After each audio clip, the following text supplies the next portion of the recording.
Hello and welcome to this special show on Rajya Sabha Television. I am Vishal Dahiya, and here we take a stock of the fight against COVID-19 virus. Now, one of the very important aspects in this battle is to understand this particular virus, and we are learning on the go. It's a very dynamic situation, and a significant, aspect there is about the mutations of the virus which is causing COVID-19. Now, there are several mutations which we have understood so far. In this show, we will try and further analyze as to what does the mutation of COVID-19 virus mean for a layman, specifically for the patients, for the doctors as well, for the researchers, those who are working on the vaccine or repurposed drugs as well. For more on this, we're joined by a distinguished panel of guests. Let me first introduce them to you, beginning with Dr. Gagandeep Kang. She's the former executive director of THSTI and also the professor of microbiology at Christian Medical College, Vellore. We also have with us Dr. Rakesh Mishra, director of Center for Cellular and Molecular Biology, that is CCMB, and Dr. Puneet Mishra, the professor at the Center for Community Medicine at AIIMS in New Delhi. Welcome, all of you, to Rajya Sabha TV. Let me begin with you, Dr. Kang. And let's try and first understand about the mutations of COVID-19 virus. We understand every virus does go through mutations, but so far, what have we learned as far as this particular virus causing this pandemic is concerned? In order to understand mutations in viruses, it's very important to understand the genome of the virus. Now, one primary characteristic of viruses is, are they DNA viruses or RNA viruses? If they are DNA viruses, they undergo less mutation. If they are RNA viruses, they undergo more mutations. SARS coronavirus 2 is an RNA virus, so therefore would undergo more mutations. Now, within that, you have to look at what kinds of changes take place in the genome of the virus. If you have a virus like influenza, which has its genome borne on multiple segments, influenza, for example, has 8 strands of genomic material. The SARS coronavirus 2 has only 1 strand of genomic material, and it's quite large. Now, when changes happen, they can happen in 2 ways. One is each time the virus replicates, there is an error made in reading the genome of the virus. So one way of thinking about it is if you think of American spelling and English spelling. American spelling emphasize is spelled with 2 S's, and in English spelling it's spelled with 2 S's, and if you spell it the US way, then the second S becomes a Z. So this can happen with viruses, and this is called a mutation. The function of the word itself does not change at all. Okay.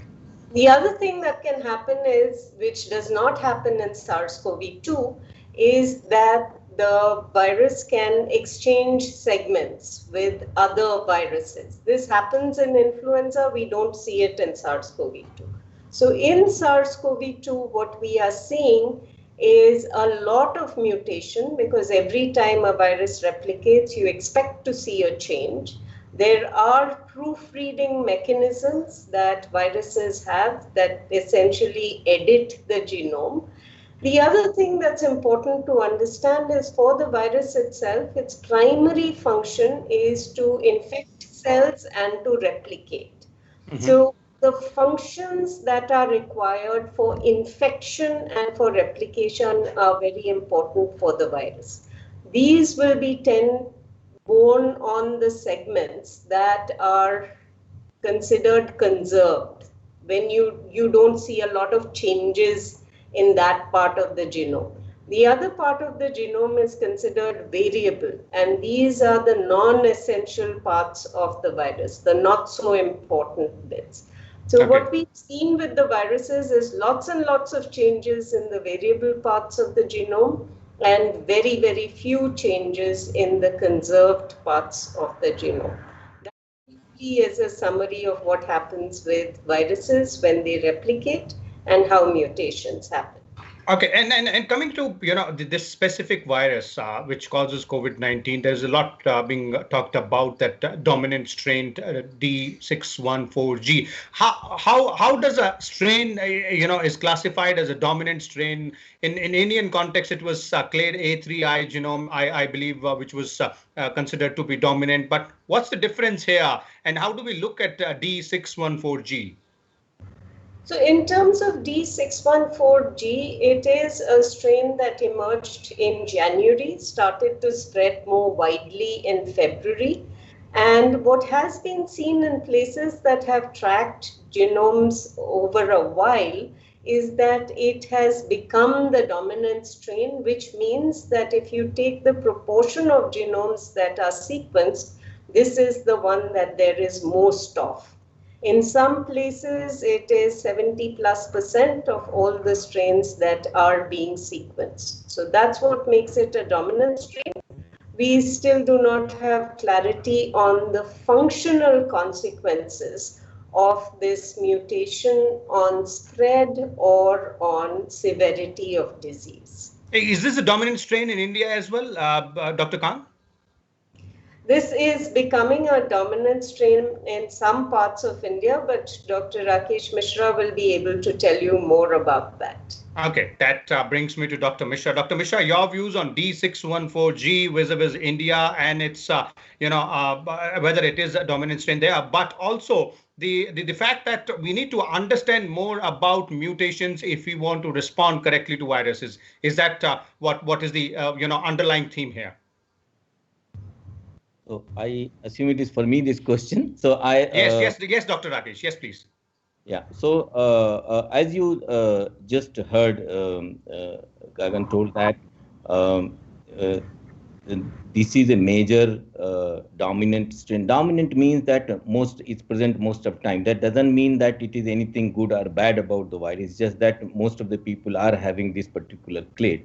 And I must tell you that D614G, where the D becomes G at this position, is one of the defining mutations of the clade that we call as A2A. So actually, there is nothing very different about anything very new that is coming. It's just that this has now been studied, and there are some things coming out about what may be small changes in particularly in vitro with this virus.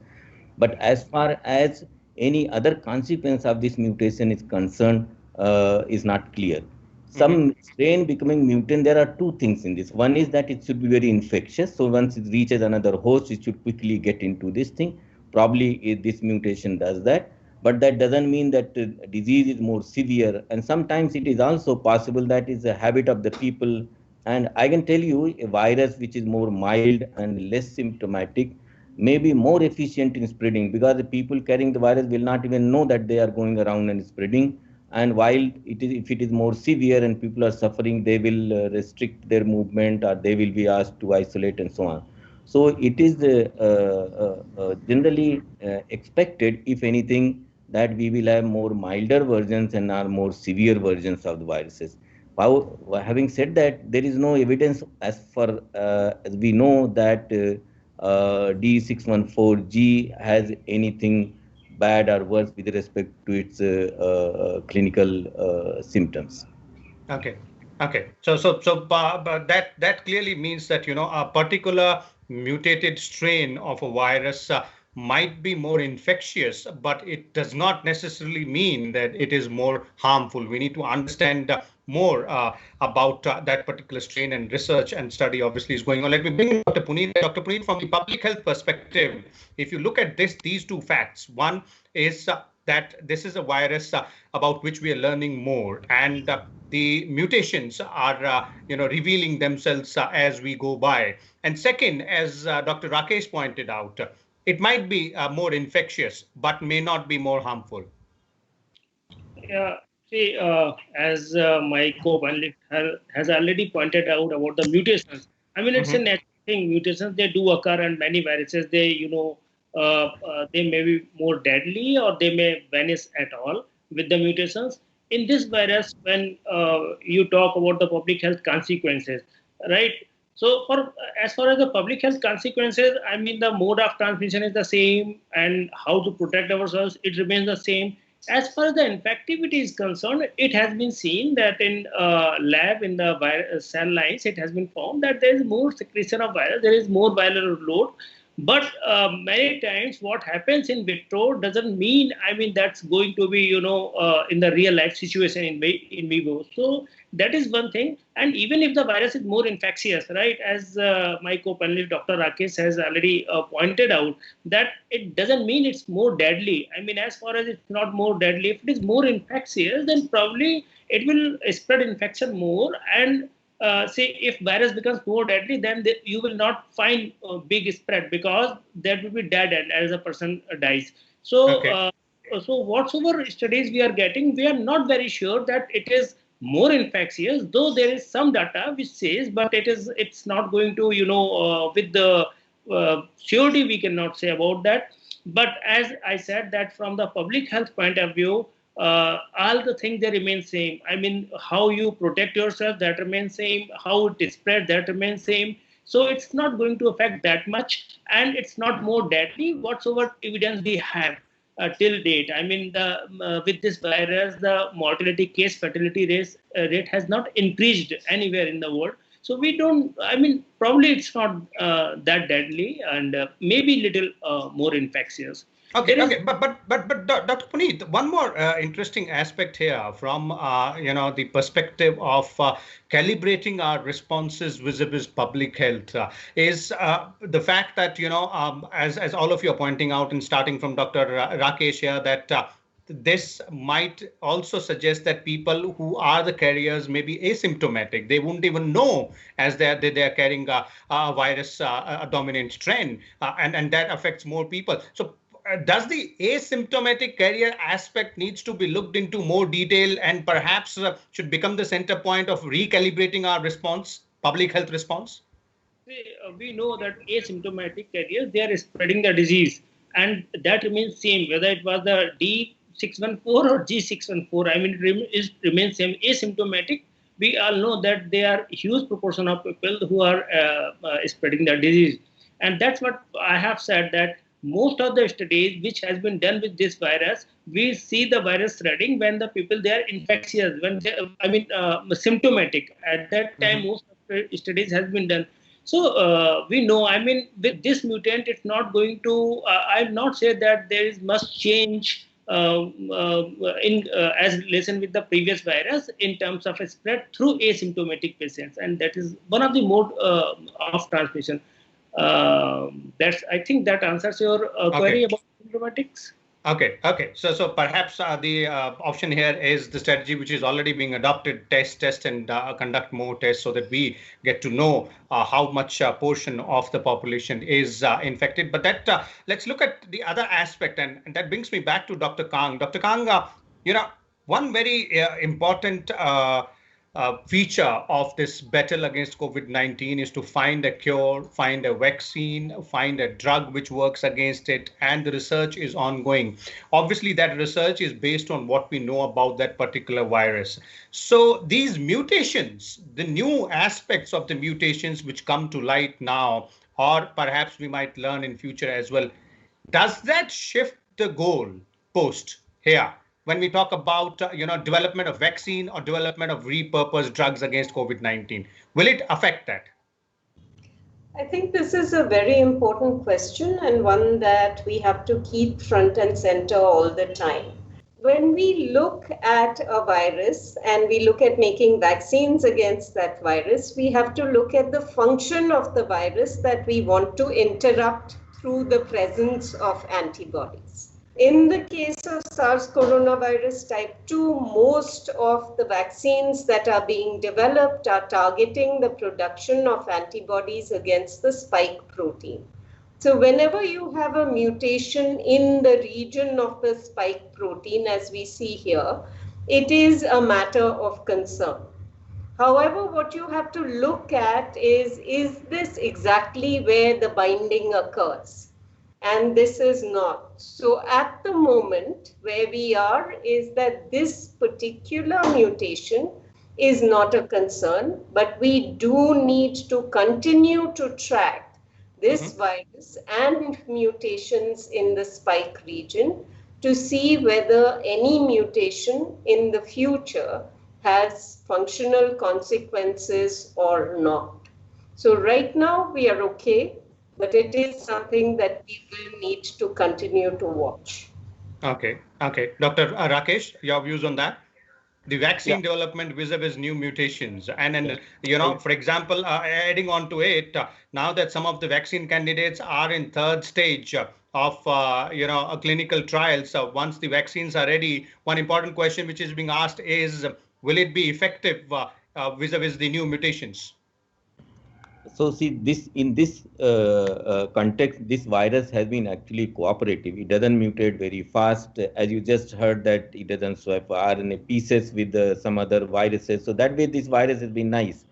But like any other RNA virus, there is lots of mutation taking place. There are actually several hundred, if not thousands, that we know they are, but they don't have any functional consequences. They keep happening, going, coming and going. They don't make much of a difference. As far as I see, so far there is no threat to the vaccine or to drug based on the mutation rate of this virus, which is very much as expected, or actually even less. My concern with vaccines is something else, that whether we will have a vaccine at all, because there are different challenges of those vaccines, and we are making people raising hope for the people unduly, actually, as if there is a vaccine that is going to come. We are very, very, very far for several months, if not years, of vaccine, and we have to focus on how to control this pandemic without vaccine. We have to manage this pandemic without vaccine, without drug. If we wait for that, then that will do a lot of damage to us. As far as the mutation or changing goalpost is concerned, that has not proven or shown any threat or any difficulty. The difficulty, as I said, with drugs and vaccines are of different kind, not the changing goalpost at the moment. Okay. Okay. So that's a very positive aspect here, and a cautious approach also being pointed out by Dr. Rakesh. But that brings me to Dr. Puneet. Dr. Puneet, from the public health perspective, as I was saying earlier, and calibrating and recalibrating our responses, what would you suggest, not only to the policymakers and the strategists, but also to the general people vis-a-vis the mutation? Because nowadays there is a lot of information sharing which happens on almost all platforms, and the common man is also aware about the term mutation of the COVID-19 virus. So what should a common man do, and what should a common man understand from the mutation of virus concept here? Very important question, very important and practical questions. This is you have asked. For common man, what I'll say, it's not going to change much for you. You have to follow the advices which were given, whether it is usage of mask or it's hand hygiene, cough etiquettes.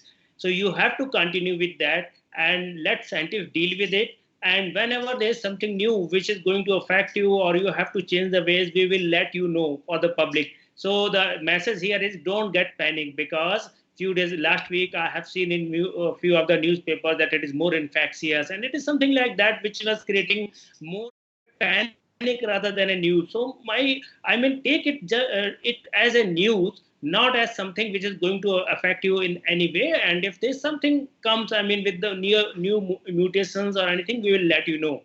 The other important thing which Dr. Rakesh has pointed out about the vaccine and its concerns, they are really very genuine. What people they are thinking, every day we read. Yesterday there was a article that in 73 days we will have a vaccine, or so what people they are thinking that we are 50 days ahead, or 30 days ahead, or 70 days ahead. And there was a quick rebuttal from the Serum Institute of that particular news item as well. What I'm saying, we should not tell people that this is coming which is going to be 100% and the day we get it. So we are working at that, and science, it is success and failures, so we have to go through it. But the effective ways which are available, which are proven, please keep on following them. And that is the universal mask use, social distancing, hand hygiene, they are really very effective and very important in preventing the disease. Even if we don't get a vaccine and you keep on following these measures, we will win with this pandemic. So that is my message for the public, and that is probably the most important practical message for them. Okay, Dr. Kang, how would you, summarize this, keeping the mutations at the center of this entire discussion which we are having, and the COVID-19 virus, the responses, the public understanding of those responses, as well as what they need to do? If we think about any viral infection, the most important things to remember is that this is an interaction between the pathogen, the host, and the environment. So what you had mentioned earlier about symptomatic versus asymptomatic infection, a lot of that is the host response. When we think about the pathogen itself, we understand that this is a pathogen that, because it is an RNA virus that is spreading very quickly, we need to continue to track it. It's been 7 months. There are currently no causes for concern. We are doing all right with tracking the virus and with being able to come up with countermeasures against the virus. What we are doing with vaccines is the best that we could be doing at this current moment. Now, if we think about the environment, I think both Dr. Mishras have pointed this out. The activities that we need to undertake to prevent the pathogen from reaching the host is environment modification. So the wearing of masks, the social distancing will all help us create a situation where we prevent the spread of infection and are the best public health control measures. Okay, Dr. Rakesh, your concluding comments before we bring this show to an end on obviously the road ahead from here. And it looks like, as Dr. Kang is pointing out, we're doing fine. We just need to stay on the path. Yeah. So the one thing that there are many unknowns of this virus, what it does to body, which organ it attacks, and there are lots of new things coming. And I mean, what we have learned in past 6-7 months about a virus which didn't even have a name before is amazing. I mean, science is progressing very fast, extraordinary efforts for drugs and vaccine, everything in its place. But what we know for sure is how it spreads, person to person. And that's where our strength lies, to act on what we know. And which Dr. Mishra mentioned, Dr. Kang mentioned, that if we wear mask, if we prevent spread of the virus and keep social distancing, and what we can win this battle actually pretty well. But as we know that social activities, lots of things happen, is not that easy. But that is something which we have to convey, that we have the strongest tool with us already. That is to prevent the virus from spreading from one person to other. We have certain lucky factors that is largely asymptomatic, and a small fraction of people need assistance. But even that can be minimized if we keep social distancing and mask and hygiene that we are talking about. So that way we are pretty well positioned as long as we are disciplined in doing these things. Okay. Thank you so much there, Dr. Rakesh Mishra, Dr. Puneet Mishra, and Dr. Gagandeep Kang, for sharing your views with us and our viewers as well. There it is, all about the mutations of a COVID-19 virus and the dominant strains as well. The crux of the matter here is that for the general public, looks like the situation is same as it is as it was earlier in this battle against COVID-19. We are moving ahead. We're on the right path. The mutations need not bother us to a greater extent. They might become more infectious, but obviously not deadly as of now. And researchers and scientists are working on it. Vaccine might be developed in months to come, but so far the best protection against this particular virus is to take protective measures independently, and the best amongst them is to wear a face mask. Please do so when you step out of your houses. Thank you for watching Rajya Sabha Television. We'll come back again tomorrow with a different topic and different set of guests. Till then, keep watching Rajya Sabha Television.